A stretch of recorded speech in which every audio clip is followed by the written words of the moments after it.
All right, let's dive in. Today, we're talking about the secret sauce behind pretty much every smart app you've ever used.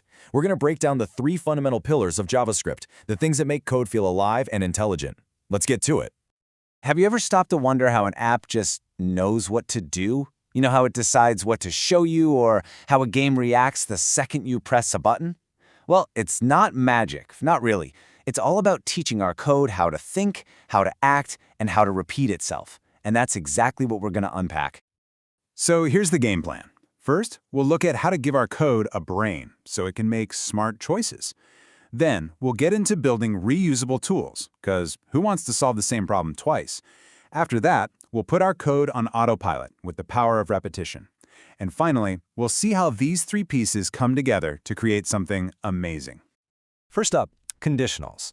The best way to think about these is like giving your code forks in the road.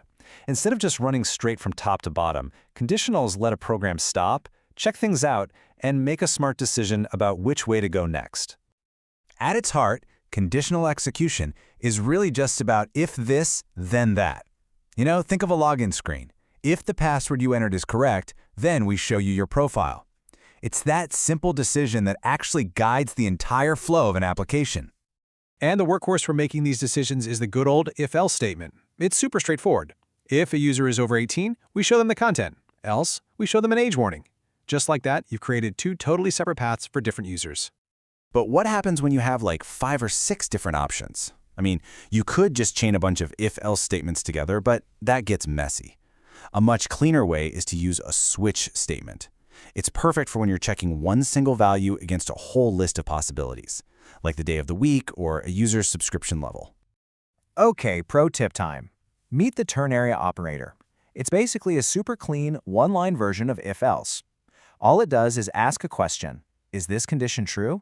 If it is, use this first value. If not, use the second one. It's fantastic for keeping your code short and tidy. Now, pay close attention to this one, because it's a subtle difference that can cause some major headaches. Both of these operators, the logical OR and the Nullish Coalescing, can give you a default value. But here's the catch. The OR operator treats 0 and empty strings as falsy, meaning it'll skip right over them. The Nullish operator, though, it only cares about null or undefined, so it correctly sees 0 as a totally valid number. Trust me, knowing this can save you from some really tricky bugs. Okay, let's move on to our second pillar, functions. Look, if you ever find yourself writing the exact same lines of code over and over again, you need functions. They're like creating your own little toolbox of reusable recipes that you can call whenever you need them. It's all about keeping your code dry. Don't repeat yourself. So, simply put, a function just bundles up a task under a single name. Let's say you need to calculate sales tax. You write the code for it once, you wrap it in a function called calculateTax, and then you can reuse that logic anywhere in your app with just one simple line. This is absolutely key to writing clean, organized code. Now, there are a couple of ways to write functions, but the biggest difference you need to understand is this thing called hoisting. Function declarations get hoisted, which is a fancy way of saying JavaScript kind of moves them to the top of the file behind the scenes. That means you can call them before they're actually written in the code. Function expressions, on the other hand, don't get hoisted, so you can only use them after you've defined them. These days, the modern way to write functions is with this arrow syntax. And it's not just because it looks cleaner and is shorter to type, it has a super important difference. It doesn't create its own this context.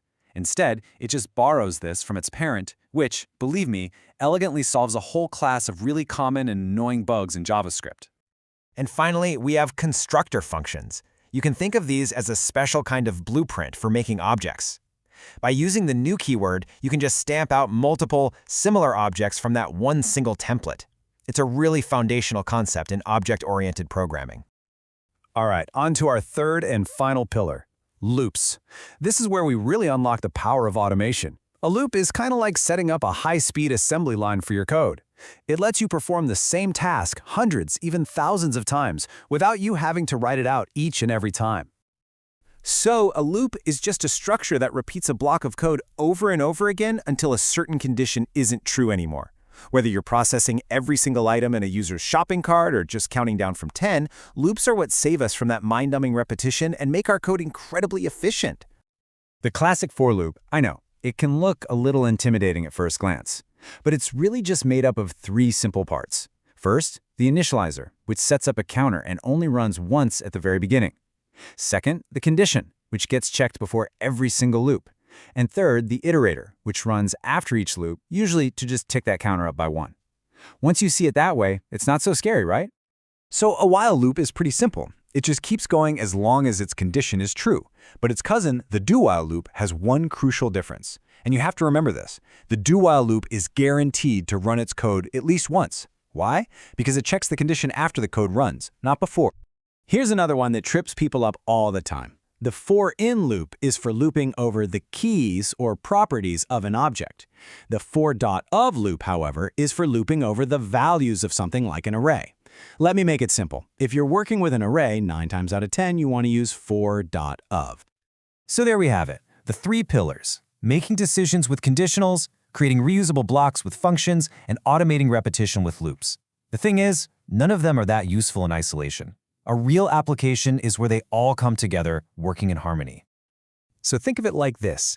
Your programming toolkit is now stocked with the most essential gear. You've got conditionals to make choices and control the flow. You've got functions to keep your code organized and reusable. And you've got loops to automate all the repetitive stuff.